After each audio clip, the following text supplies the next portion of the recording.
रात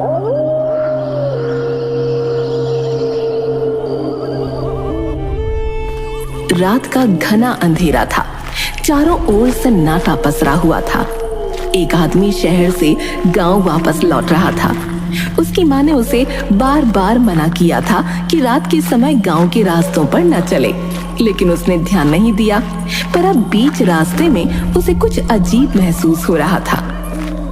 हे भगवान, क्या कोई मेरे पीछे चल रहा है? मुड़कर देखूं या नहीं? माँ कहती है ऐसे में मुड़कर नहीं देखना चाहिए। नहीं नहीं, ये सब बकवास है, मैं देख लेता हूँ। उसने मुड़कर देखा तो वहां कोई नहीं था। कोई भी तो नहीं है। पर तभी अचानक झाड़ियों से सरसराहट की आवाज आई। आदमी के रोंगटे खड़े हो गए। उसने अपने कदम तेज कर दिए, लेकिन आवाज उसके साथ आगे बढ़ने लगी, मानो झाड़ियों में कोई उस पर घात लगाकर आगे बढ़ रहा हो। उसने भागने की कोशिश की, लेकिन जैसे ही उसने भागना चाहा, उसके पैर जकड़ गए। बचाओ बचाओ, ये क्या हो रहा है? उसने नीचे देखा तो एक हड्डियों जैसे हाथों ने उसका पैर पकड़ रखा था। आदमी पूरी ताकत से चीखा, लेकिन अगले ही पल उन हाथों ने उसे खींचना शुरू कर दिया और वो झाड़ियों में घसीटता चला गया। उसकी चीखें धीरे धीरे सन्नाटे में बदल गईं।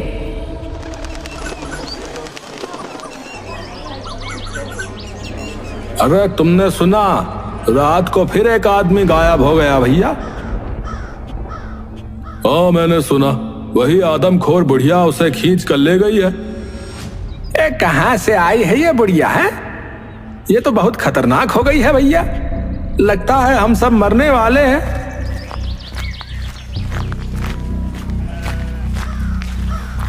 ये कैसे पता चला कि ये सब कोई आदमखोर बुढ़िया कर रही है? अरे संजय भैया, कुछ लोगों ने उसे देखा है। एक दो लोग उससे बचकर भी आए हैं। हाँ, वो बहुत ही डरावनी है। बड़े बड़े दांत, लंबे नाखून और उसके हाथ तो हड्डियों जैसे पतले हैं। और भैया उसकी हंसी, भैया वो हंसी तो रोंगटे खड़े कर देती है। तुम लोग तो ऐसे बोल रहे हो जैसे तुमने उसे खुद देखा है। अरे भैया भगवान ना दिखाए, भैया ना ही दिखाए भगवान। हाँ, सभी गांव वाले खौफ में थे और उन्हें इस समस्या का हल निकालना था। उन्हें याद आया कि संजय का दोस्त मानव बहुत बहादुर और समझदार है। वो सभी मानव के पास पहुंचे। अब मानव बाहर आओ, सबको तुम्हारी मदद चाहिए। वो आदमखोर बुढ़िया फिर से हमला कर रही है। मानव बाहर आया और गांव वालों की बातें सुनकर थोड़ा चिढ़ गया। यार क्या बकवास है ये सब। आदमखोर बुढ़िया जैसी कोई चीज नहीं होती। ये किसी जानवर का काम है। लेकिन मानव भैया, हमने खुद लोगों से सुना है, वो बुढ़िया को देख चुके हैं। मुझे इन सब कहानियों पर यकीन नहीं है, समझे? ये सब अंधविश्वास है। हमें वन विभाग को खबर करनी चाहिए ताकि वो आकर जांच कर सके। मानव भैया, एक आप ही हो जो हमारी मदद कर सकते हो। हम सब डर के साए में जी रहे हैं भैया। अरे मैंने कह दिया ना, ये सब बेकार की बातें हैं। वन विभाग को बुलाओ और उनसे ही मदद मांगो। मानव का रूखा जवाब सुनकर गांव वाले मायूस होकर लौट गए।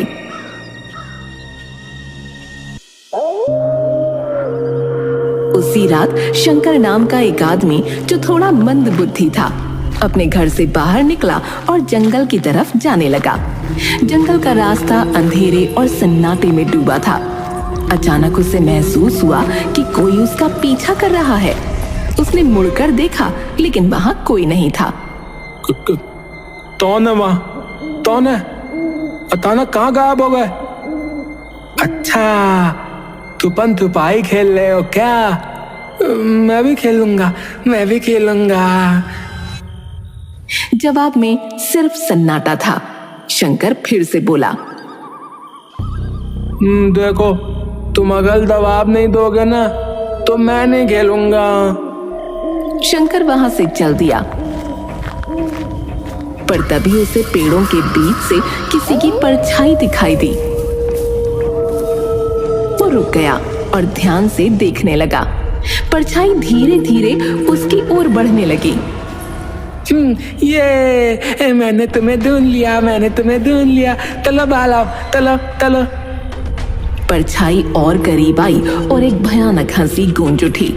शंकर ने भी हंसते हुए उस दिशा में कदम बढ़ा दिए। तभी वो बुढ़िया उसके सामने आकर खड़ी हो गई। उसके मुंह पर बाल पड़े हुए थे, लेकिन उसके बड़े बड़े दांत फिर भी दिख रहे थे। अब पहली बार शंकर को कुछ डर लगा।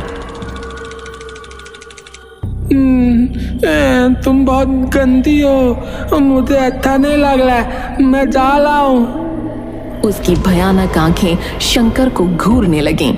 शंकर की सांसें तेज हो गईं। फिर उसने अपनी हड्डियों जैसे पतले हाथ शंकर की ओर बढ़ा दिए और उसे पकड़ लिया। उसने अपने नाखून शंकर के शरीर में डाल दिए। शंकर चिल्लाता रहा और वो उसे अपने साथ घसीट कर ले गई। शंकर संजय का पिता था।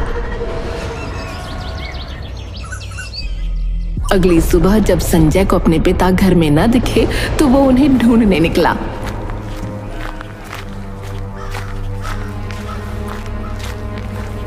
उसे उनका एक हाथ कटा पड़ा मिला। पिताजी, ये क्या हो गया? आप मुझे छोड़कर क्यों चले गए? अब मेरा क्या होगा? मैं आपके बिना मर जाऊंगा।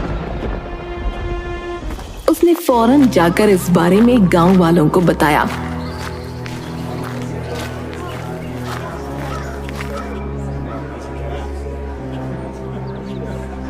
शांत हो जाओ संजय। वो बेचारे कुछ समझते भी नहीं थे, जाने रात में क्यों निकल गए। ये जरूर उस आदमखोर बुढ़िया का काम है। वो धीरे धीरे हम सबको मार देगी। संजय, ये किसी जंगली जानवर का काम है यार। मैंने पहले ही कहा था कि हमें वन विभाग को बुलाना चाहिए, वरना ऐसा ही होता रहेगा। अरे वन विभाग वाले आकर जा चुके हैं, उन्हें कुछ नहीं मिला। मानव बेटा, संजय सही कह रहा है। गांव के लोग डर के साए में जी रहे हैं, कुछ तो करना पड़ेगा। अरे माँ, आप भी शुरू हो गई। पूनम देवी ने गहरी सांस ली और अपने बेटे को मनाने की कोशिश की, लेकिन मानव अपनी बात पर अड़ा रहा। संजय निराश होकर वापस लौट गया। शंकर की मौत के बाद गांव के लोगों ने रात में बाहर निकलना बिल्कुल बंद कर दिया था। एक हफ्ते तक आदमखोर बुढ़िया को कोई शिकार नहीं मिला। फिर एक रात जब पूरा गांव गहरी नींद में सो रहा था, आदमखोर बुढ़िया गांव में आ गई। वो सीधे मानव के घर पहुंची। उसने दरवाजा धकेला और अंदर घुस गई। मुझे भूख लगी है। वो पूनम देवी को देखकर उसकी ओर बढ़ने लगी। पूनम देवी गहरी नींद में थीं। जैसे ही बुढ़िया ने पूनम देवी को पकड़ा, वो चीख उठी, बचाओ, मारो बेटा, बचाओ। उनकी चीख सुनकर मानव की आंख खुल गई। उसने देखा कि एक भयानक बुढ़िया उसकी माँ को घसीट रही है। छोड़ दे मेरी माँ को, छोड़ दे, छोड़। मानव ने अपनी पूरी ताकत से बुढ़िया को रोकने की कोशिश की, लेकिन उसने उसे धक्का दे दिया। मानव का सिर दीवार से जा टकराया और वो बेहोश हो गया। उसकी आंख खुली तो उसने खुद को जमीन पर पड़ा पाया। उसके सिर में भयानक दर्द हो रहा था। उसे धीरे धीरे पिछली रात की घटनाएं याद आईं। वो तुरंत बाहर की ओर भागा और गांव वालों को इकट्ठा करके बोला, मेरी माँ को उस आदमखोर बुढ़िया ने उठा लिया है। मैंने उसे देखा है। अब मानते हो कि वो बुढ़िया सच में है? बड़े बहादुर बनते थे, कह रहे थे जानवर है। अब तो खुद ही देख लिया ना। अब हाँ, मैंने खुद उसे देखा है। वो एक बूढ़ी औरत है, और अगर वो मेरे सामने आ जाए तो मैं उसे तुरंत पहचान लूंगा। वो हमारे ही गांव की कोई बुढ़िया है। वो लाल साड़ी पहने हुए थी, जिस पर सफेद फूल बने हुए थे। ये सुनकर गांव वाले डर गए, क्योंकि ऐसी साड़ी उन्होंने अपने गांव में किसी को पहने देखा था, पर किसको ये उन्हें याद नहीं था। तो अब क्या करेंगे मानव? हमें उस बुढ़िया से बचना होगा। हम सब मिलकर उसे ढूंढेंगे और रोकेंगे। ये हमारी ही गांव की कोई बुढ़िया है। हमें पता लगाना होगा कि वो कौन है। मानव ने दिन भर उस आदमखोर बुढ़िया को ढूंढने की कोशिश की। गांव का चप्पा चप्पा छान मारा, लेकिन बुढ़िया का कोई अता पता नहीं चला। शाम हो चुकी थी और सूरज धीरे धीरे ढलने लगा था। मानव की उम्मीदें टूटने लगी थीं, लेकिन तभी उसकी नजर पड़ोस में रहने वाली कमला देवी पर पड़ी। ये तो वही साड़ी है जो उस आदमखोर बुढ़िया ने पहनी थी। हे भगवान, मैंने पूरा गांव देख लिया और पड़ोस में देखना भूल गया। वो तेजी से कमला देवी के पास गया और उसे पकड़ लिया। तुम ही हो वो आदमखोर बुढ़िया? क्या बकवास कर रहे हो मानव? मुझे छोड़ो। मेरे पति को तो खुद वो आदमखोर बुढ़िया ले गई थी और तुम मुझे पकड़ रहे हो? ये होते देख लोग इकट्ठा हो गए। मानव, छोड़ दो अम्मा को, तुम गलत समझ रहे हो। हाँ, अम्मा ऐसा नहीं कर सकती, पागल मत बनो। मानव ने कमला देवी को कसकर पकड़ रखा था और अपनी बात पर अड़ा हुआ था। तभी सूरज ढल गया और अचानक कमला देवी का चेहरा बदलने लगा और उसके शरीर में अजीब सी हरकतें शुरू हो गईं। देखो देखो सब, ये वही आदमखोर बुढ़िया है। छोड़ मुझे। हे भगवान, ये कैसे हो सकता है? उनकी आंखें लाल हो गईं और नाखून लंबे और तेज हो गए। उनकी शक्ल धीरे धीरे आदमखोर बुढ़िया में बदल गई। गांव वाले दंग रह गए और डर से कांपने लगे।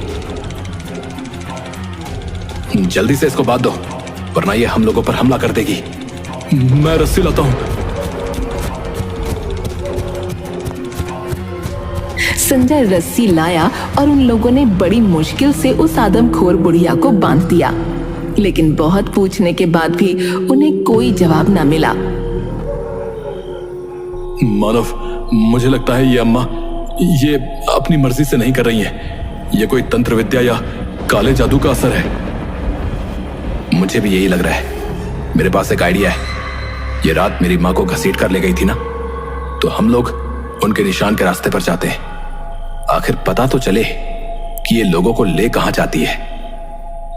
वो दोनों और कुछ गांव वाले खून के निशानों के सहारे चलना शुरू करते हैं और जंगल के काफी अंदर एक गुफा तक पहुंचते हैं।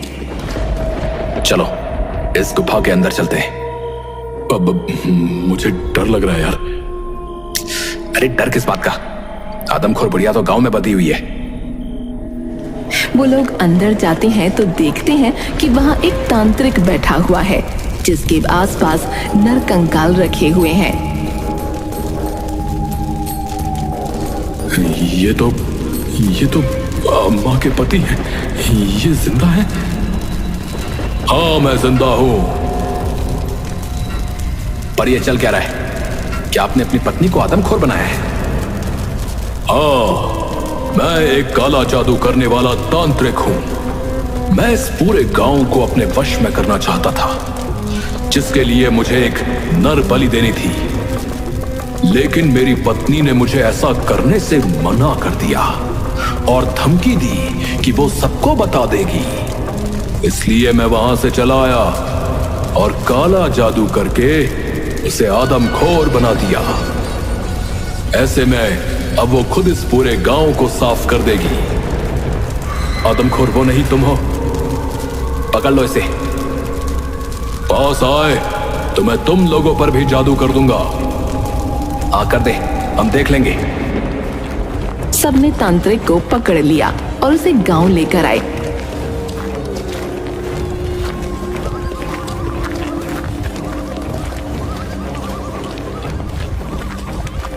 और उसे कमला देवी के सामने बांधकर कमला देवी को छोड़ दिया। कमला देवी ने अपने पति के गले में इतनी जोर से काटा कि वो वहीं पर मर गया। उसके मरते ही उसका जादू टूट गया। हे भगवान, ये क्या हो गया? कुछ नहीं हुआ, आप चिंता ना करिए। आदमखोर बुढ़िया का आतंक अब खत्म हो चुका है और उसको शुरू करने वाला ये तांत्रिक भी।